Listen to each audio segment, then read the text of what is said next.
Hey guys, welcome back to my channel. This is Victoria here if you are new to my channel, and today I am bringing you part 2 of the Q&A on mental health. So I did part 1, so if you haven't watched part 1, I would recommend going to part 1. I mean, they're not really in order, so it doesn't really matter, but there were still a lot of questions that I had not answered, and I really wanted to get through more of them, so that's why I'm doing another video. So let's get to it, I guess. So first question is, do you do therapy consistently even if you don't feel the need to, or do you go as needed? So currently I go as needed. So basically on days or like weeks that I'm feeling a lot more anxious, I'll make sure to go to a therapist.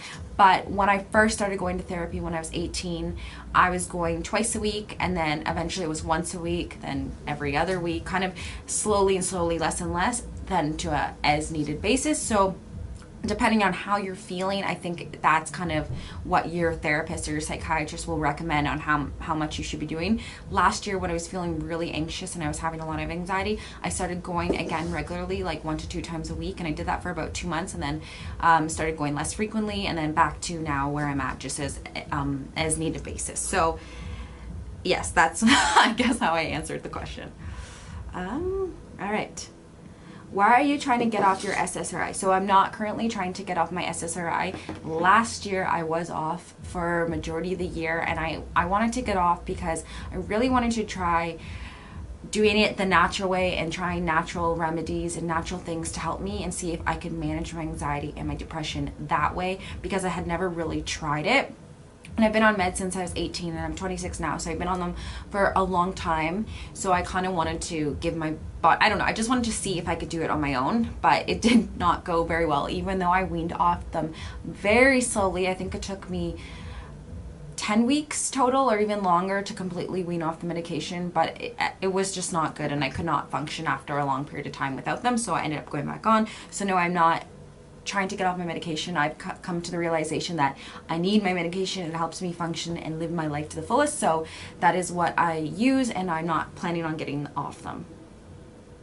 When did you first realize you needed help via medication? So I feel like I answered this in a video before, but since we're doing this Q&A, I'm going to answer it again. So when I was 18 is when my depression got really bad, and it was the first time I really had depression. I've always kind of had anxiety growing up, with performance-based anxiety in particular, but this is when my depression started getting really bad. So this is when I first started seeing a psychiatrist, and that was when they recommended me getting on medication to help me get out of that dark hole, because I wasn't able to get out of it myself. So that is when I first realized under medical recommendation that I needed medication. Best way to bring up your mental health to a physician. I think bringing up your mental health, you just got to be straightforward and to the point. Really address them how you're feeling. Don't, sugarcoat things, and don't undermine the severity of how you're feeling. And they're trained to deal with those kind of situations. That is what they do for a living. So I would never feel any kind of don't be scared to bring it up to them. Like, this is what they do, and they're going to give you a very non-judgmental approach to it. So I would feel like just bring it up completely, explain exactly how you're feeling, your symptoms. Maybe if you don't know how to bring it up at the time, write things down, like before you go in for your appointment, kind of write all the symptoms that you've been feeling, the way you've been feeling. That way, if you are explaining it to them and you kind of you can't really think on the spot because you're nervous or you're scared to talk to them about it, then you kind of have a list of how you're feeling, and you can explain via the list.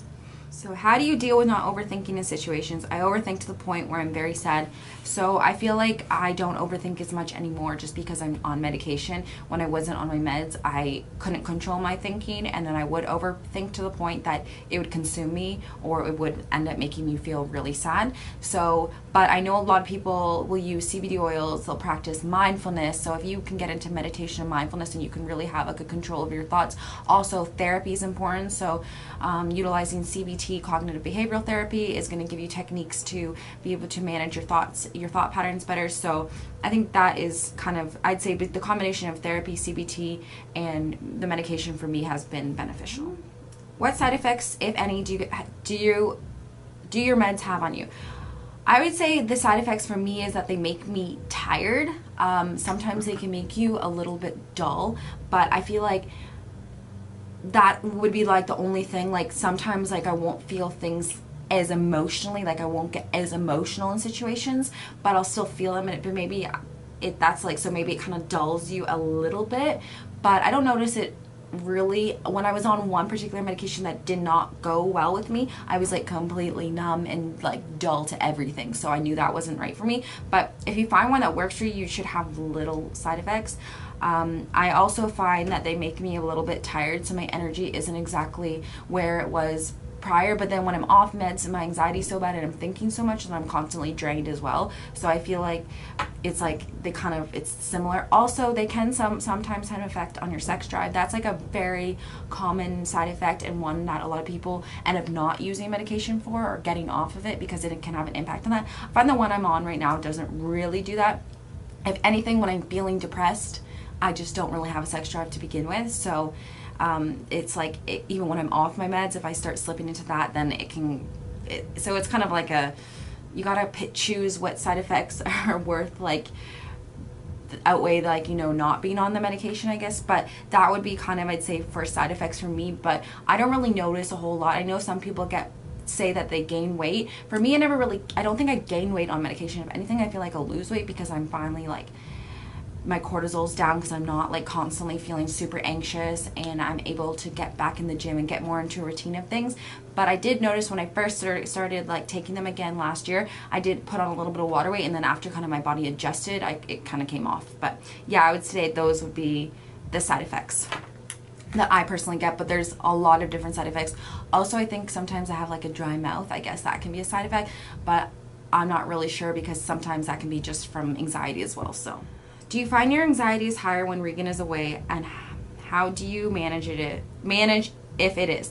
Yes, if anything, I find sometimes I get kind of sad when he's away because I'm just lonely. I feel like if I didn't have Otis and Atlas, which are my two little Frenchies, I wouldn't be able to do it.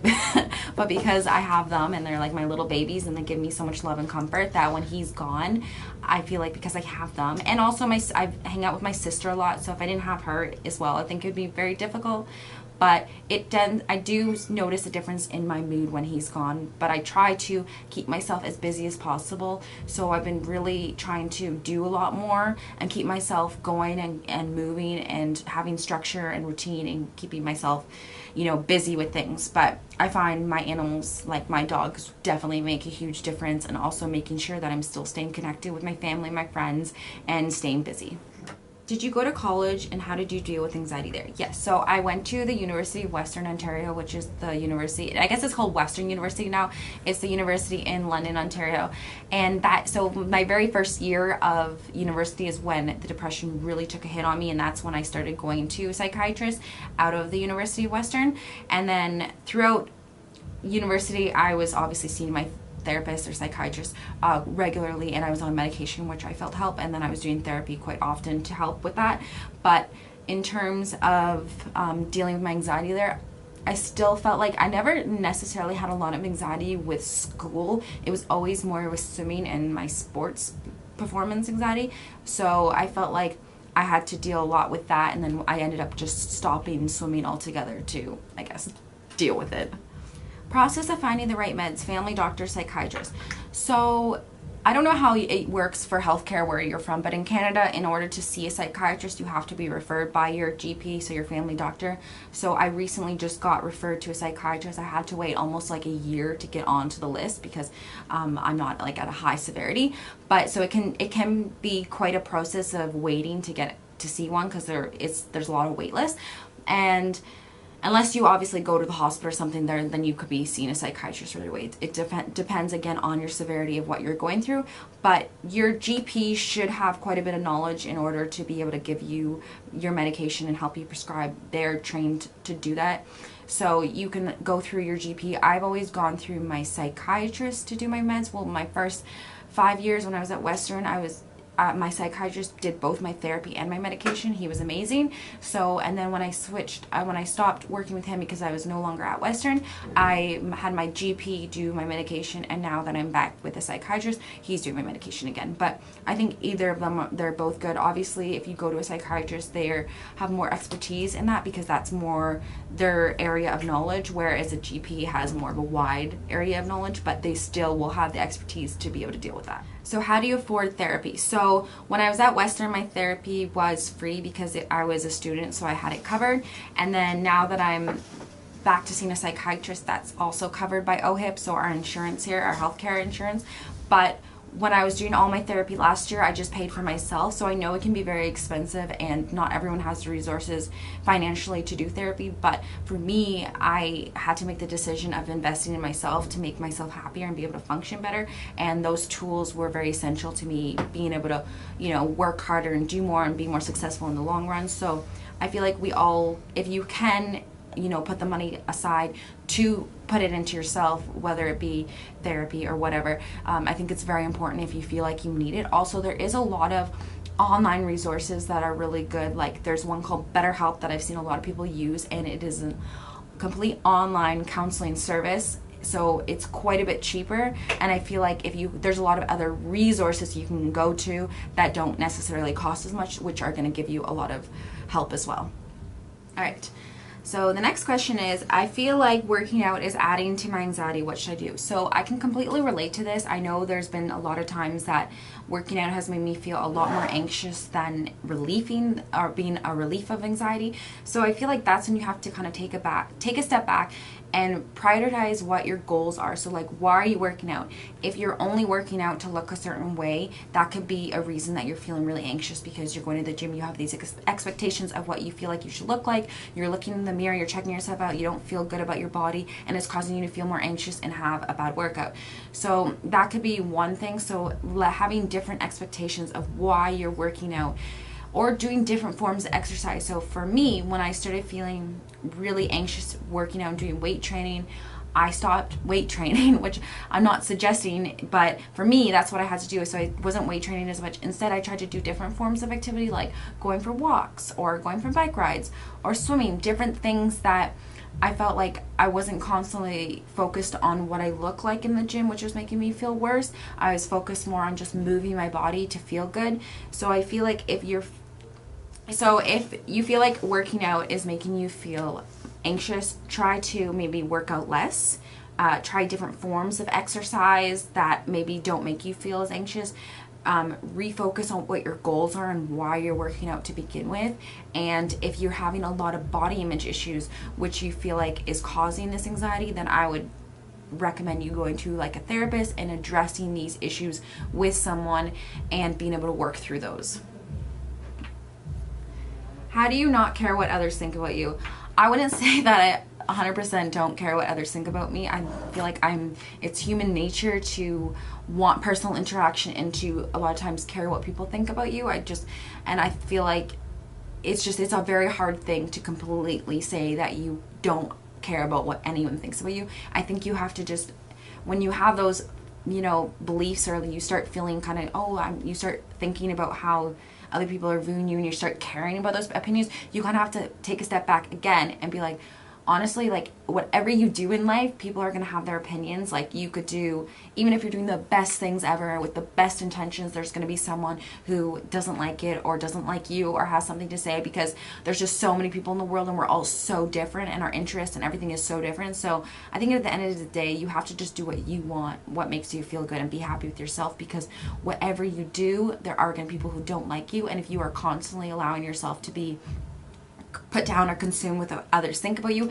you're never going to feel good about yourself and you're never going to get anywhere in life, because you're constantly going to be feeling crappy. So I feel like whatever you do, whatever you look like, whatever your life purpose is, there are going to be people who have something to say. And a lot of times it can be on social media, and if you're getting a lot of hate on social media or trolls, just delete their comments. Don't engage, because a lot of the times if people are coming to you to bring you down, they're dealing with their own internal stuff.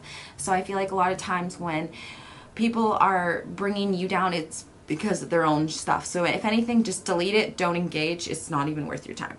How do you tell if you're worrying too much, and how to overcome overthinking? So obviously worrying is a normal part of being human. So we all worry and we all do overthink things in life. I think if the overthinking is taking a toll on and interfering with your daily functioning, that's when you know it's a problem. So for me, I was getting to the point where I couldn't control my thinking, and it was making me feel like I didn't want to continue on with my days.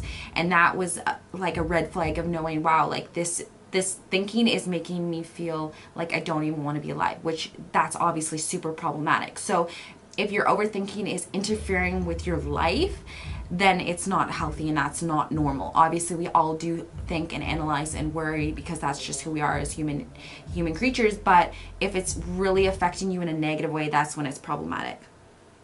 And how to overcome overthinking. So things that I've done is obviously therapy. So I've done EMDR therapy, which it's a different type of therapy. I'm not going to go into it, but I actually found it very helpful. I've done a lot of CBT and talk therapy. So just talking things, a lot of times just getting things out and addressing them can help relieve some of the overthinking.